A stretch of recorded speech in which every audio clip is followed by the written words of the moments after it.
मागच्या आठवड्यात अजिंठा धम्म विपश्यना केंद्र येथे विपश्यनेसाठी गेले होते. साऱ्या जगापासून लांब, मोबाईलपासून दूर, निसर्गाच्या कुशीत. पण 10 दिवस आर्य मौन आणि जेवणाची, विश्रांतीची आणि फ्रेश होण्याची वेळ सोडली तर दिवसातील 12 तास फक्त ध्यान साधना. हे माझ्यासारख्या अतिचंचल आणि अतिउत्साही मुलीसाठी जरा चॅलेंजिंगच होतं. पहिले 3-3.5 दिवस आनापान साधना करायची होती. म्हणजे श्वासावर लक्ष केंद्रित करायचं होतं. म्हणजे श्वास कुठून येतोय, कसा येतोय, कोठे स्पर्श करतोय, एवढं लक्ष द्यायचं होतं. पण जेव्हा करायला घेतलं तेव्हा लक्षात आलं हे दिसतंय तितकं सोपं नाही. कारण आपल्या डोक्यातील विचारांचा भुंगा सतत भुणभुणत असतो, एका जागेवर स्थिर नाहीच. पहिल्या दिवशी अगदी उत्साहाने साऱ्या गोष्टी फॉलो केल्या. पण दुसऱ्या दिवशी असं झालं, का आली मी इकडं. पण तिसऱ्या दिवशी विचार केला, निर्णय आपलाच होता, पेलावं तर लागेलच.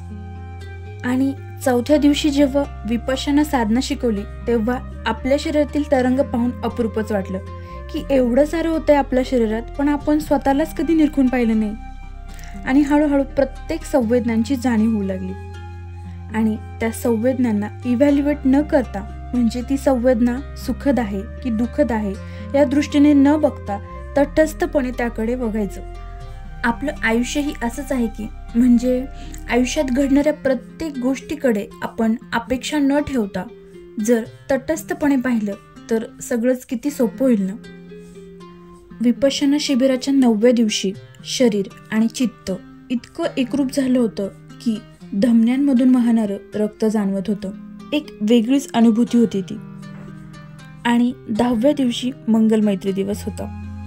म्हणजे जे 9 दिवस एकत्र असून पण, एकत्र राहून पण न बोललेले साधक एकमेकांशी असे बोलत होते जणू काही वर्षानुवर्षांपासूनचे मित्र आहेत. खूप साऱ्या गप्पा गोष्टी, 10 दिवसात आलेले अनुभव, नुसत्या हशा आणि टाळ्या. तिकडून आल्यानंतर स्वतःला जेव्हा ऑब्झर्व करते तेव्हा लक्षात येते गोष्टी एक्सपेक्ट करण्यापेक्षा ॲक्सेप्ट करायला शिकली आहे. काही गोष्टींसाठी व्याकुळ न होता चलो ठीक आहे, चलताय असं म्हणून सोडून द्यायला शिकली आहे. इतरांना आणि स्वतःला माफ करायला शिकली आहे.